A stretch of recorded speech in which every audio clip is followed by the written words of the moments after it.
Gaji, that was a whole lot of fun. I must admit, I really enjoyed it.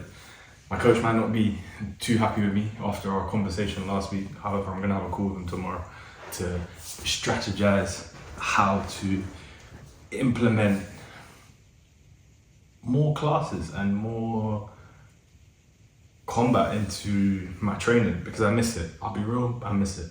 It's something that honestly it fuels me. Like I leave any sort of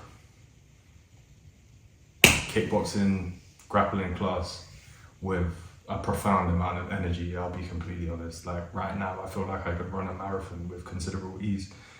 It's not so much about the physical exertion in any martial arts. It's about the mental battle that you face. The you versus you, the slight fear you have before the class, the slight fear you have in the class, that little bit of tension you have that you need to let go of. Just because you're in an uncomfortable environment, right? You're in an environment where there's probably people that can kill you with their bare hands in most cases. There's always going to be somebody better than you. So you are instantly inferior. So all of a sudden you are prey, right? That's not a nice place to be. You are forced to disconnect from that part of yourself, let that go and learn and free your mind and your body of this tension that you have that is built up because you are in an environment that is inherently hostile. You're forced to let go and learn and just love in many ways. As weird as it might sound, as contradicting as it might sound, you have to. You have no other choice. Because otherwise you'll tense up, you'll seize up, you won't allow yourself to grow. And that is fundamentally all martial arts is. It's just a growth journey. It's just a growth process. You versus you constantly. And I love it. I love it. Like, I don't like going to the gym. Relatively speaking, I don't like going to the gym. It sounds weird, right? I've done it now for 300 and whatever many days. I don't like it. I don't enjoy it. Going to the gym is boring. No disrespect to you, but since I was 17 years old and I started Brazilian Jiu-Jitsu, I always, dare I say it, look down ever so slightly on that guy who just lives in the gym. Because it's like, all right, cool, bro, you look great, innit? You look amazing. And truth be told, the guys who live in the gym, they're the guys who look the best. But what can you do with that, bro? Like, okay, cool. Well done. Like, you look great. Chris Bumstead, all right, cool. You look great, bro. Like, and I admire you, even someone who's top of their game. However, there's a lot of men on this planet that could kill you with their bare hands. Like, so what good is looking pretty, right? What good is looking formidable? Like you hear, for example, anyway, let me not get into that. I could rant about that for a long time. I don't enjoy the gym. I don't enjoy it. Relative to going to a class and learning a martial art, I don't enjoy it. It's nowhere near as fulfilling. It's nowhere near as difficult. I don't care what anybody says. The mental burden is incomparable. It's not the same. You are fighting so many more fears and demons and complications when you enter a dojo of any sort, relative to just going and fighting against a barbell or a machine. However, there is a place for it. I believe it's vital. I believe that it sets you apart in that environment. Even today, for example, it was the first kickboxing class I'd done in a long time, and admittedly, it was relative to the one I used to do. It was fairly low intensity. It wasn't that strenuous. However, I found myself, to be honest, I didn't find myself looking around the room, so I'd be interested to see back in the footage what other people were like. But I felt like I was in a steady state the entire time. I could always converse. I was never catching my breath, out of breath, like I would get if I was doing some sparring rounds at jiu-jitsu, for example, or even some sparring rounds in the MMA class I used to go to.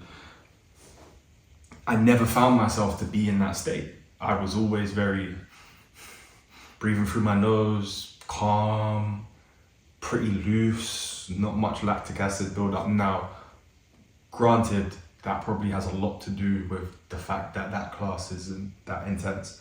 However, I believe previously my gas tank would have been so underdeveloped that I would have found that class to be a problem. And today it wasn't. Why was it not?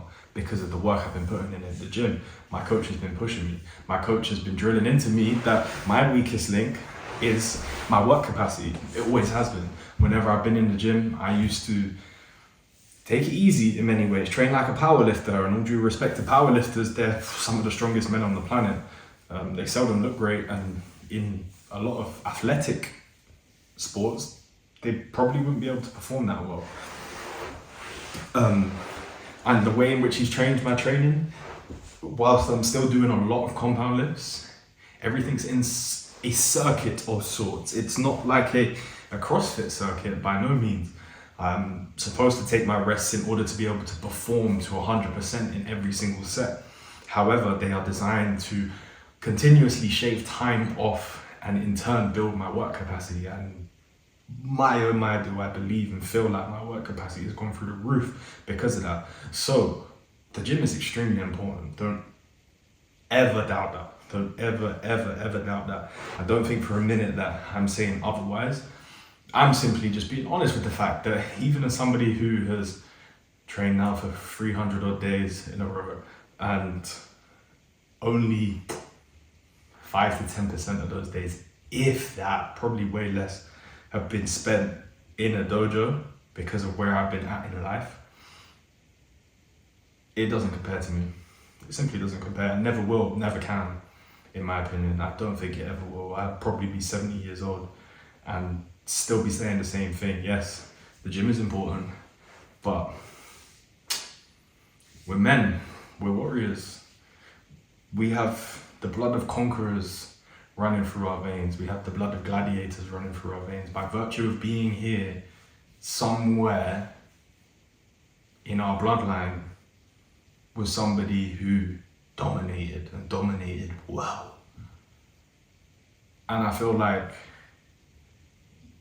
when you fight, when you even just learn how to fight, you tap into that. It kind of feels like Assassin's Creed, right? In Assassin's Creed, you unlock strands of your DNA, which opens up different powers for you to use in the game. That's what it feels like. It feels like you're tapping into different strands of your DNA. You're unlocking certain elements of your psyche, of both your mind and your body and your soul. And inevitably evolving because of it. It's unparalleled, man. It's undefeated. I would encourage anybody, please, any male or female. Female is slightly different, if I'm being completely honest, because there is risk of it breeding a false sense of security. This is coming from a man who is about to be a father. I'm about to be a father of a baby girl. And 100%, I will make it enjoyable for my baby girl to learn how to throw some punches, learn some grappling, if she enjoys doing it. I'm pretty confident I'll be able to make her enjoy it. However, I will drill into her from an early age that just because you can do this and just because you can do this well, don't ever think it balances the scales. The harsh reality is you could be a grown woman, she could be 21 years old, have trained martial arts her entire life. There are a lot of 15-year-old boys out there with next to no training that if they put their hands on you, they would give you a serious problem. That's just the reality of it. But as a man, honestly, I couldn't think of any better advice to give any young man, young or old. As somebody who did and grew up in BJJ, not grew up, but started in BJJ, you see so many 40, 50, 60-year-olds come in for the first time. And honestly, it's the most empowering and humbling thing at the same time, because you never have an excuse not to go as a youngster when you know that there is a 50-year-old who's getting in there every day, grinding, getting his ass beat, just to be a little bit better than he was yesterday. And it also makes you realize, wow, if I never stop, by the time I'm his age, I'm gonna be devastated. And every day you walk out those doors feeling a little bit more aware, a little bit more complete, a little bit more whole. And most importantly, you feel free. Free of your fears, any tension that you had flowing through you, all that just kind of dissipates. And you just kind of float. Nothing beats it, man. Genuinely, nothing beats it. And because of that, I am determined to get back on the horse and get back on the horse with a real vengeance, because I've wasted a lot of time. I'm 26 years old. The last time I can sit there and say that I consistently trained a martial art for a 12-month period with no excuses, no breaks of any sort, I was 17 years old. It's almost been a decade. I am genuinely ashamed to say that. I forgive my former self for that. But boy, do I think it's a shame. Because if I didn't, I'd be a killer right now. However, I have to take my punches, I have to roll with them, and I have to accept that there's still plenty of time. I mean, if you put the work in now, there's still plenty of time to become a devastating 35-year-old. Yeah, man, try something new in it. Gotta learn how to fight, any kind of fighting. It really doesn't matter what you do. Because the reality is, the main goal is to never have to use it. I never want to use it. Thankfully, I've never had to use any of my martial arts. However, failure to prepare is just preparing to fail. And I ain't preparing to fail.